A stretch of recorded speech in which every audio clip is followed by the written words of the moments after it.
కిషోర్ గారు, మారుతి గారు, ఆ, మీరు దాదాపు 3 దశాబ్దాలకి పైగా, అంటే మీరు విద్యార్థిగా ఉన్నప్పటి నుంచి ఆ తర్వాత మీరు ప్రభుత్వ ఉద్యోగిగా మారడం, గణిత ఉపాధ్యాయుడిగా పనిచేస్తూ కూడా ఆ, ఎన్నో తెలుగు రాష్ట్రాల ప్రభుత్వాలకు సంబంధించిన టెక్స్ట్ బుక్స్ రైటర్గా, మ్యాథ్స్ టీచర్గా, వేదగణిత అధ్యాపకుడిగా ఎంతో సేవ చేస్తున్నారు. ఆ విషయం అసలు మిమ్మల్ని పరిచయం చేయడం చాలా ఆనందంగా ఉంది. ఈ సందర్భంగా ఏదైనా ఒక అద్భుతమైన అంశాన్ని వేదగణితంలో మాకు తెలియజేయగలరా? మారుతి గారు, మీరు అడిగిన ప్రశ్నలోనే అద్భుతం ఉంది. మనం ఎగ్జామ్స్కి ప్రిపేర్ అయ్యేటప్పుడు మన చిన్నప్పుడు పట్టాభిరామ్ గారి క్లాసెస్ వింటూ ఉండేవాళ్ళం.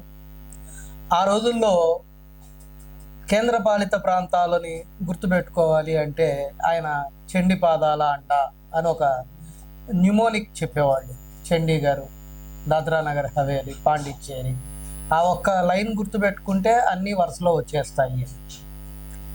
అట్లా మన వాళ్ళు నోరు తిరగలేనంత పెద్ద పెద్ద సంఖ్యల్ని గుర్తుపెట్టుకుంటానికి ఒక అద్భుతమైన వ్యవస్థని కనుక్కున్నారు. దాన్ని మనం ఎట్లా చెప్పుకోవచ్చు? నేటి కాలంలో కాంపిటేటివ్ ఎగ్జామ్స్లో ఆల్ఫా న్యూమరిక్ కోడ్ ఉంటుంది. ఉదాహరణకి ఏ అంటే 1, బి అంటే 2, సి అంటే 3, డి అంటే 4 అని వరుసగా నంబర్స్ ఇచ్చి బిఏటి బ్యాట్ ఇంత నంబర్ అయితే ఆర్ఏటి ర్యాట్ ఎంత అవుతుంది ఇట్లా అడుగుతుంటాడు. మనకి రీజనింగ్లో కూడా వస్తాయి. దీన్ని ఆల్ఫా న్యూమరిక్ కోడ్ అంటాం. ఇట్లాంటి alpha numeric codes ancient Indian లిటరేచర్స్లో 3 రకాలు చూస్తాం మనం. ఒకటి వర్ణమాల, 2 బ్రాహ్మీ లిపి, ఆర్యభట్ట వాడాడని చెప్తారు, 3 కటపాయాది సూత్ర అంటారు. ఈ మూడింటిని మన వాళ్ళు స్పయింగ్కి వాళ్ళ, గూఢచర్యానికి వాళ్ళ, ఒకవేళ ఆ రోజుల్లో కనుక అవసరమైతే గూఢచర్యానికి కూడా వాడేవాళ్ళేమో మనకి తెలియదు. ఇవాళ ఎన్క్రిప్షన్స్ అని, అవన్నీ క్రిప్టాలజీ అని రకరకాలుగా వాడుతున్నాం. కానీ ఆ రోజుల్లో పెద్ద సంఖ్యలని తెలియజేయటానికి, పెద్ద సంఖ్యల్ని మెమరైజ్ చేయటానికి ఆల్ఫా న్యూమరిక్ కోడ్ ఇచ్చి ఒక పెద్ద సంఖ్యకి ఒక శ్లోకం తయారు చేసేవాడు. ఆ శ్లోకాన్ని గుర్తుపెట్టుకుంటే ఆ నంబర్ వచ్చేసేది. ఎంత అద్భుతమైన విషయం అంటే ఆ శ్లోకంలో కూడా సాహిత్య విలువలు అద్భుతంగా ఉంటాయి. ఉదాహరణకి మీరు చూస్తే ఇక్కడ రాసి పెట్టారు ఎవరు, గోపీ భాగ్య మధురాత శృంగసోదది సంధిగా కల జీవిత ఖాతావా గలహాలార సామధార. ఒకసారి మళ్ళీ చెప్పండి. గోపీ భాగ్య మధురాత శృంగసోదది సంధిగా కల జీవిత ఖాతా గలహాలార సమధార. ఇది యాక్చువల్గా కృష్ణుణ్ణి పొగుడుతూ రాసిన ఒక శ్రీకృష్ణ కర్ణామృతంలోని శ్లోకం. దీనికి ఇంకో రకంగా అర్థం చెప్తే శంకర భగవానుని స్తుతిస్తూ వచ్చిన అర్థం వస్తుంది. అంటే లిటరరీగా చూస్తే, సాహిత్యపరంగా చూస్తేనే 2 రకాల అర్థాలు వచ్చినాయి. ఇక్కడ వేదగణిత బ్యాక్డ్రాప్లో కనుక చూస్తే దీన్ని కటపయాది సూత్ర అంటాం. కటపయాది సూత్ర, కటపయాది సూత్ర అంటాం. దీంట్లో ఏం చేస్తామంటే క, ట, ప ఇట్లా కొన్ని లెటర్స్కి 1 అని ఇస్తాం. ఖ, ఫ, ర ఇట్లా 2 ఇస్తాం. ఒక్కొక్క అక్షరానికి ఒక్కొక్క నంబర్ ఉంటుంది. అట్లా ఈ శ్లోకంలో ఉన్న ప్రతి అక్షరానికి ఈ కటపయాది సూత్ర ప్రకారం గనక మనం నంబర్స్ ఇచ్చి దీన్ని డీకోడ్ చేస్తే పై వాల్యూ 22/7 అప్రాక్సిమేషన్ అంటాం. ఇది మొదటి నుంచి ఒక మిస్టరీ. దీనికి ఆర్యభట్ట అప్రాక్సిమేషన్ ఉంది. ఆయన ప్రకారం, బ్రాహ్మీ లిపి ప్రకారం. ఇది కటపయాది ప్రకారం కనుక మనం చేస్తే దాదాపుగా 31 స్థానాల వరకు ఎగ్జాక్ట్ వాల్యూ తెలుస్తుంది, పై వాల్యూ. మీరు దీన్ని ఏ నేపథ్యంలో చూడాలి? వేదకాలం నాటి జీవన ప్రమాణాలతో చూడాలి. ఇవాళ మన దగ్గర ఆధునికమైన గణన యంత్రాలు వచ్చినాయి, వాల్యూ కనుక్కోవటం అనేది చాలా ఈజీ. ఎటువంటి గణన యంత్రాలు, క్యాలిక్యులేటర్స్, కంప్యూటర్స్ లేకుండా ఒక పెద్ద వాల్యూని కనిపెట్టడం, మానవ మేధస్సు ద్వారా ఆ వాల్యూని గుర్తుపెట్టుకుంటానికి ఒక శ్లోకం ఇవ్వటం. ఇందులో అర్థం పరమార్థం రెండూ ఉన్నాయి. స్వామి కార్యం ఉంది, స్వకార్యం ఉంది. ఇది ఇట్లాంటివి చాలా ఉన్నాయి. గణిత సమస్యలన్నిటినీ కూడా మనం తెలుగు సాహిత్యంలో పావులూరి మల్లన గణితంలో కానీ, గణిత సార సంగ్రహం సంస్కృతంలో కానీ, ఆర్యభటీయంలో కానీ, లీలావతిలో కానీ, లీలావతిలో అయితే ఆల్జిబ్రిక్ సమస్యలన్నిటినీ శ్లోకాల రూపంలో చూస్తాం. ఇదంతా కూడా భారతదేశంలో సాహిత్యపరంగా జరిగిన గణిత సృష్టి. ఈ మొత్తాన్ని గనక మన పిల్లలు, మన ఉపాధ్యాయులు ప్రాక్టీస్ చేస్తే సాహిత్య విలువలు, అట్లాగే నైతిక విలువలు, గణిత విలువలు అన్నీ పెంపొందించడానికి ఆల్రౌండ్ డెవలప్మెంట్. అంటే నీకు సాహిత్య విలువలు తెలుస్తాయి, కవిత్వం వస్తుంది, ఆరాటి విలువలు వస్తాయి, ధర్మం తెలుస్తుంది, దాంతో పాటుగా గణితం తెలుస్తుంది. ఇట్లాంటి అద్భుతాలు పిల్లలకి పరిచయం చేయాల్సిన అవసరం ఎంతో. అట్లాగే ఇది స్వామీజీ కంపైల్ చేసిన బుక్. ఇందులో ఫస్ట్ స్వామీజీ ఏం చేశారు, ఒక్కొక్క సూత్రానికి ఒక్కొక్క బుక్ రాశారు. 16 సూత్రాలకి 16 వాల్యూమ్స్ రాశారు. ఈయన అందరిలాగా కాదు, మొట్టమొదటిసారి విదేశీ ప్రయాణం చేసిన శంకరాచార్య వీరు. అంతకు మునుపు శంకరాచార్యుల్లో ఎవరు కూడా విదేశీ ప్రయాణం చేయలే. విదేశీ ప్రయాణం చేసి, మీకు తెలుసో తెలీదో, ఈయనకి 8 పీజీలు ఉండేవి. దాంట్లో మ్యాథమెటిక్స్, జ్యోతిష్యం, జాగ్రఫీ, వేదాంతం ఇవన్నీ ఉండేవి. ఈయన స్వామీజీ అంటే వెళ్ళి ఆధ్యాత్మికత, భారతీయ సంస్కృతి సాంప్రదాయాలు బోధించే వాళ్ళు అనుకోవద్దు మీరు. మోడర్న్ సైన్సు, ఆధునిక భౌతిక శాస్త్రం, వీటి మీద కూడా ఈయన ప్రసంగాలు ఉంటూ ఉండేవి. ఈయన 16 వాల్యూమ్స్ రాశారు. విదేశీ ప్రయాణానికి వెళ్ళినప్పుడు ఈ 16 వాల్యూమ్స్ని ఆశ్రమంలో పెట్టి వెళ్ళారు. చాలా దురదృష్టం ఏంటంటే ఆయన తిరిగి వచ్చేటప్పటికి ఈ 16 వాల్యూమ్స్ మాయమైనాయి. అగ్నికి ఆహుతయ్యాయా, శౌర్యానికి గురయ్యాయా, విదేశీయులు తీసుకెళ్లారా, ఏమీ మనకి తెలియదు. కానీ 16 వాల్యూమ్స్ మాయమైపోయాయి. నిజంగా ఆ 16 వాల్యూమ్స్ ఇవాళ గనక అందుబాటులో ఉండుంటే ప్రపంచం మొత్తానికి భారతదేశ గణితం ఒక తలమానికంగా, ఒక టార్చ్ బేరర్గా ఉంటుంది అని చెప్పడంలో ఎటువంటి అతిశయోక్తి లేదని నేను అనుకుంటున్నాను. అయితే స్వామీజీ వచ్చిన తర్వాత, తిరిగి వచ్చిన తర్వాత, నేను రాసిన బుక్స్నైతే సంగ్రహించారు కానీ నా జ్ఞానం నా దగ్గరే ఉంది, నేను మళ్ళీ మొత్తం జ్ఞానాన్ని సృష్టిస్తాను అని చెప్పి 16 వాల్యూమ్స్కి ఒక ఇంట్రడక్టరీ వాల్యూమ్ మొదలుపెట్టారు. దురదృష్టం ఏంటంటే ఆ ఒక్క ఇంట్రడక్టరీ వాల్యూమే మనకి ఇవాళ అందుబాటులో ఉంది. ఆయనకు గనక ఇంకా కొంచెం టైం ఉండుంటే, మిగిలిన బుక్స్ గనక రాసి ఉంటే, ఇంకెన్ని అద్భుతాలు మన పిల్లలు సృష్టించేవాళ్ళు. మీకు ఇందులో నిఖిలం సూత్రం మీద ఒక చిన్న వర్క్డ్ అవుట్ ఎగ్జాంపుల్ మన ఆదినారాయణ గారు వివరిస్తారు, చూద్దాం. Sir okay sir.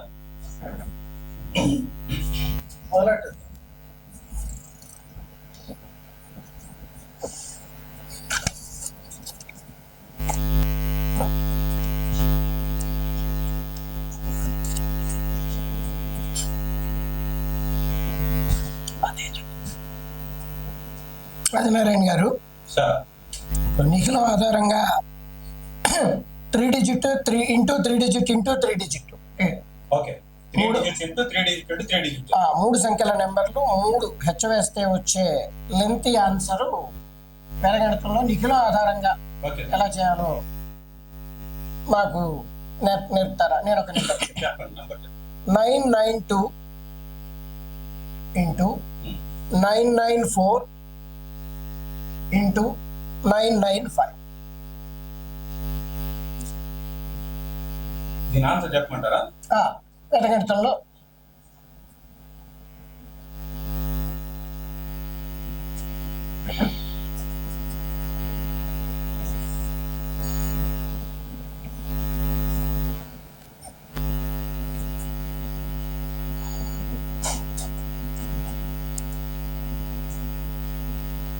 Nine 118 bar.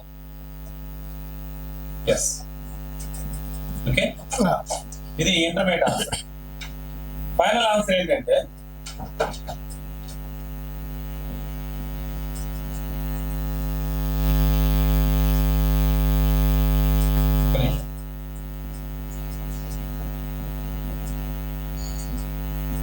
Right 981 118 240.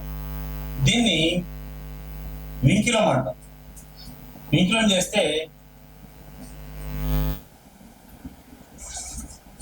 760 117 981. Correct answer. ఇంకా యాడ్ చేస్తే దీన్ని right answer. Right answer sir. Bharathi గారు right answer. Right answer. Okay, అయితే ఇది ఎలా వచ్చిందో మనం తెలుసుకోవాలి. దీనికి ఇది తెలుసుకోవాలి అంటే వింకిలం గురించి తెలుసుకోవాలి. వింకిలం గురించి తెలుసుకోవాలి.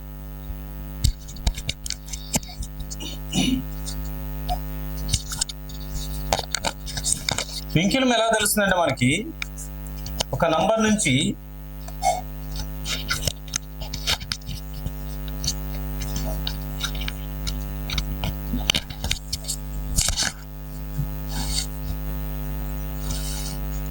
ఫర్ ఎగ్జాంపుల్ 9 ఉంది. 9 ఎలా రాసుకోవచ్చు మనం? 10 - 1 అని రాసుకోవచ్చు. 10 - 1 అని రాసుకోవచ్చు. 8 ఉంది. 8ని ఎలా రాసుకోవచ్చు? 10 - 2 అని రాయచ్చు. దీన్నే నేను ఎలా రాస్తానంటే 1 వింకిలం అని చెప్పి. దీని అర్థం ఏంటంటే ఇది నెగిటివ్ నంబర్ అని. ఇది దేంట్లోంచి తీసేయాలని? 10 లోంచి తీసేయాలి. 10 - 1 అని. మరి దీన్ని ఎలా రాస్తాము అంటే 1 2 బార్ అని చెప్పి. అదే 7 కనుక తీసుకున్నాం అనుకోండి 10 - 3 అని. 13 బార్. 1 3 బార్ అని వస్తుంది.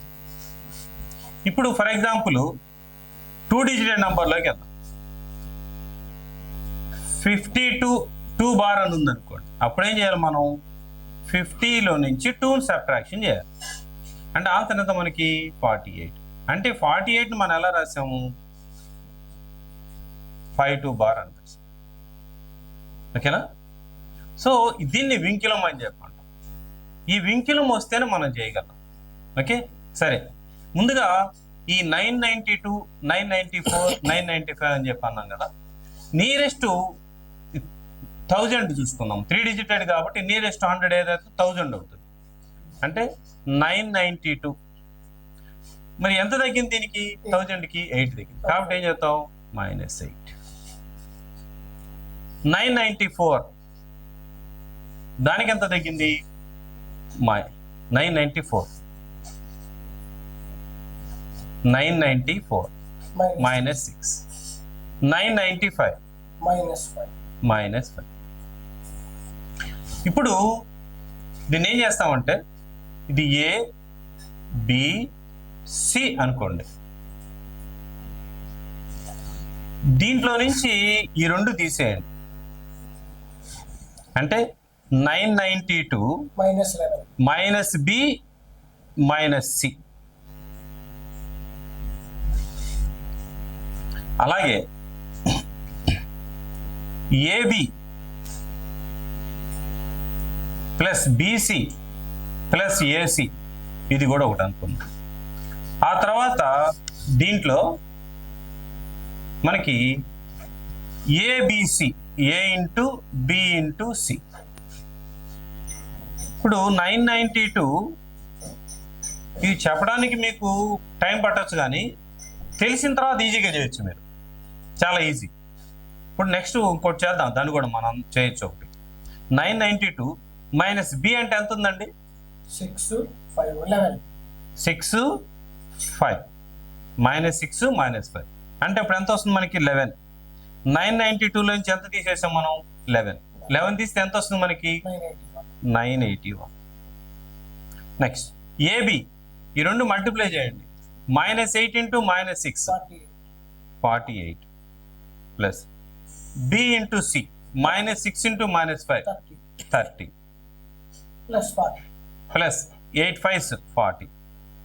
ఇప్పుడు నేను ఇదంతా ఏం చేశానంటే మనసులో చేసుకున్నా. 78 ప్లస్ 40 118. ఇక్కడ ఏబిసి అంటే ఏ ఇంటూ బి ఇంటూ సి. ఇప్పుడు మీకు ఎంతవరకు ప్లస్లే వచ్చింది చూసుకోండి అన్నీ కూడా. ఇక్కడ చూడండి -8 -6 -5 -5 ఇంటూ -6 అంటే 30 ప్లస్ 30 ప్లస్ 30 ఇంటూ -8 అంటే -240. అంటే 240 వింకులం రాసేటప్పుడు ఏం చెప్పాను? బార్ అని రాస్తా ఉన్నాం కదా, -240. అంటే ఇలా రాయొచ్చు -240 అని, లేదా 240 ఇలా రాయొచ్చు. ఓకే, అంటే దాన్ని ప్రత్యేకంగా చూపించితే మనం సబ్ట్రాక్ట్ చేయాలని అర్థం దాని వస్తుంది అనమాట. నెక్స్ట్ 981. అయితే ఇందాక మనం అనుకున్నాం 52 రికరింగ్ బార్ అన్నట్లయితే అప్పుడు మనం ఏం చేస్తా ఉన్నాం? మనం 50లోంచి 2 తీసేయాలి అని చెప్పాను. అప్పుడు మనకు 48 వస్తుంది అన్నాం. మరి ఇప్పుడు 240 దీని పక్కనే ఉంది కదా, 8 ఒకటి తీసుకోండి. దీని అర్థం ఏంటి? 8240. 240కి ఏముంది మనకి? మైనస్. అంటే 8000లో నుంచి మనం ఎంత తీసేయాలి? మనం 240 తీసేయాలి. అంటే 8000 మైనస్ 240. ఇక్కడ నిఖిలం వాడతాం. ఎక్కడ వాడతాం మనం? ఇక్కడ అది.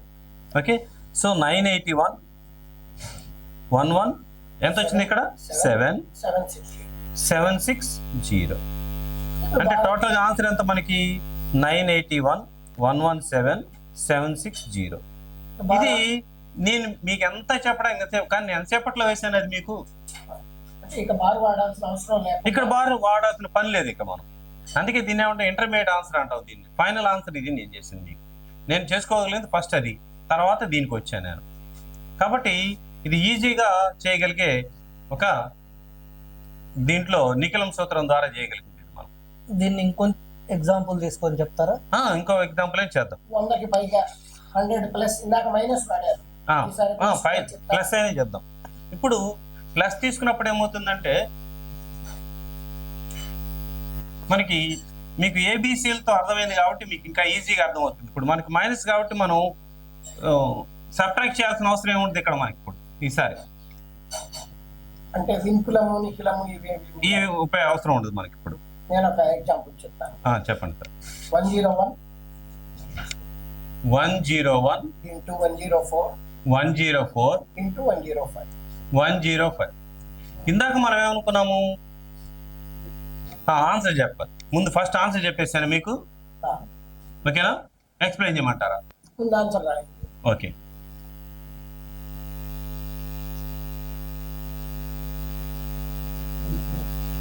$20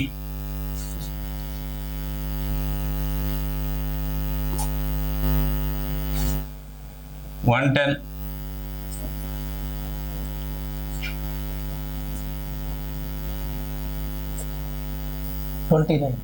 $29. Right answer 11029. ఓకేనా? ఎలా సాధ్యం? ఎలా చూద్దాం ఒకసారి. ఇప్పుడు ఇందాక మనం 98 అన్నప్పుడు ఏం చేసాం? మనం ఎంత లెస్ అయిందో చూసుకున్నాం, -2 అని చెప్పాం. ఇది ఎంత మోరో చూసుకుంటాం మనం 100కి. అంటే ఇప్పుడు ఏం చేస్తాం మనం? 101 అంటే ఏం రాస్తామంటే +1, 100 +1. మరి 104కి 100 + 4, 105కి 100 + 5. ఇందాక చెప్పాను మీకు ఏబిసి అని. ఆ ఏబిసి తీసుకోండి. ఇప్పుడు ఏదో ఒక కార్నర్ తీసుకోండి, దానికి ఎదురుగా ఉన్నది కాకుండా బీసీలని యాడ్ చేయండి. అంటే 101 + 4 + 5. మరి ఇందాక ఏం చేసాం మనం? మైనస్ చేసాం. ఎందుకని? మైనస్ ఉంది కాబట్టి, నెగిటివ్ కాబట్టి. అయిపోయింది, ఇదొకటి. నెక్స్ట్ మధ్యలో ఏమనుకున్నాం మనం? AB plus BC plus CA or AC, తర్వాత ABC. 101 + 9 110. AB 1 × 4 4. BC 20 +5. AC 5. ABC 20. So ఇప్పుడు టోటల్గా ఎంత అవుతుంది? 110 29 20. సో ఇది దాని యొక్క ఆన్సర్. బాగుంది. ఇలా మనం ఏదైనా సరే ఈజీగా వితిన్ సెకండ్స్లో చెప్పగలుగుతున్నాం అంటే ఈ స్టడీ చేయగలిగితే, దీన్ని తరువుగా మనం ప్రిపేర్ అయితే గణితంలో ఇలాంటి అద్భుతాలు చాలా ఉన్నాయి. ఇందాక సార్ చెప్పారు, అమరాజ్ కిషోర్ గారు, ఈ అద్భుతం చెప్పగలరా అన్నారు మారుతి గారు. సార్ చెప్పింది అద్భుతం. అలాంటి అద్భుతాలు ఈ గణితంలో చాలా ఉన్నాయి. కోకొల్లలు మనం చెప్పుకోవాలి, కానీ ప్రతిరోజు రోజుకొక అద్భుతం చెప్పుకోవచ్చు. సాధారణ గణితంతో పోల్చుకుంటే చాలా రెట్లు వేగంతో, చాలా రెట్లు వేగంతో. మీరు అబాకాస్ ఉంటారు, అది ఓన్లీ మీకు దేనికి ఉపయోగపడుతుందంటే ఎడిషన్లు సబ్ట్రాక్షన్స్ వరకు. ఒకటి అక్కడ ఇన్స్ట్రుమెంట్ లేకపోతే కొద్ది రోజులే చెప్పగలరు. ఆ ఇన్స్ట్రుమెంట్ లేకపోతే అసలు మనం మాట్లాడలేం. అంటే ఇన్స్ట్రుమెంట్ ఏముండదు. నేను ఇప్పుడు నా దగ్గర ఇన్స్ట్రుమెంట్ ఉందని నేను చెప్పడానికి, నేను ఇన్స్ట్రుమెంట్ నేనే వాడలేదు కదా. అదే అబాకస్లో అయితే ఇన్స్ట్రుమెంట్ వాడాలి, పెన్ను కూడా వాడు. ఇప్పుడు పెన్ను లేకుండా నేను చెప్పగలను ఇప్పుడు మనం. అది ఇది గణితం యొక్క ఎఫెక్ట్, ప్రభావం. అది మీరు అబాకస్ అనగానే నాకు ఇంకో విషయం గుర్తొస్తుంది సార్. మనకి ప్రపంచంలో వేగంగా క్యాలిక్యులేషన్స్ చేయాలి అంటే అందుబాటులో 3 రకాలైన సిస్టమ్స్ ఉన్నాయి. ఒకటి అబాకస్, ఆరిజినేటెడ్ ఇన్ చైనా. రెండోది ట్రాచెన్బర్గ్ సిస్టమ్. దీనికన్నా ముందుగా సార్ అది ట్రాచెన్బర్గ్ సిస్టమ్. ఇది ఆరిజినేటెడ్ ఇన్ రష్యా. చాలా మంది చెప్తారు రష్యా అని. ఒక రష్యన్ యుద్ధ ఖైదీగా జైల్లో ఉన్నప్పుడు ఆలోచిస్తూ చాలా సూత్రాలని సొంతంగా కనిపెట్టాడు.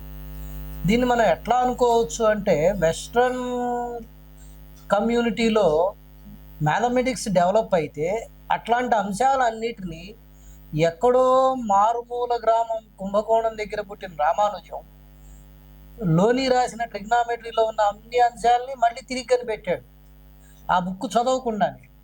అట్లా ట్రాచెన్బర్గ్ కనిపెట్టిన అన్ని సూత్రాలు in one way or other they are similar to our Vedic sutra. కాకపోతే వెస్ట్రన్ పీపుల్కి తెలియకపోవటం వల్ల దాన్ని ట్రాచెన్బర్గ్ సిస్టమ్ అని అంటున్నారు. మూడవది వేదిక్ మ్యాథ్స్. ట్రాచెన్బర్గ్ సిస్టంలో ఓన్లీ అథమెటికల్ క్యాలిక్యులేషన్స్ ఉంటాయి. అబాకస్లో ఇన్స్ట్రుమెంట్ బేస్డ్ క్యాలిక్యులేషన్స్ ఉంటాయి. గణితంలో అన్ని మైండ్ క్యాలిక్యులేషన్స్, ఓవరాల్గా పేపర్ పెన్సిల్ వర్క్ అనేది లేకుండా సూత్రం గుర్తుంటే వయస్సుతో, మతంతో, భాషతో, జెండర్తో సంబంధం లేకుండా ఎవరైనా ఎప్పుడైనా ఎక్కడైనా చేయగలిగేట్టుగా ఉంటుంది. ఈవెన్ ఒక మెజిషియన్ మ్యాజిక్ చేయాలి అంటే ముందుగా ప్రిపేర్ అయ్యి రావాలి, మ్యాజిక్కి సంబంధించిన సరంజామా ఉండాలి. వేదిక్ మ్యాథమెటిక్స్ని చూసిన వాళ్ళంతా ఇది మ్యాజిక్కా మ్యాథ్సా అని అడుగుతుంటారు. తెలియనంత వరకు మ్యాజిక్. ఒకసారి నీకు సూత్రం తెలిసి ఎట్లా చేయాలో కనుక తెలిస్తే then it is mathematics. So ఈ గణితం సూత్రాలు నేర్చుకుంటే మ్యాథమెటిక్స్ అవుతుంది, చూస్తూ ఉంటే మ్యాజిక్ లాగా ఉంటుంది.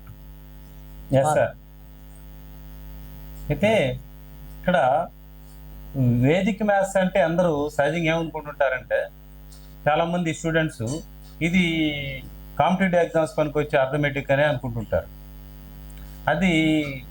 అది వాస్తవమే, కానీ అంతవరకే కాదు. ఈ ఐఐటి ప్రిపేర్ అయ్యేవాళ్ళు కానీ, ఇంటర్మీడియట్ చదువుకున్న వాళ్ళు కానీ, లేదా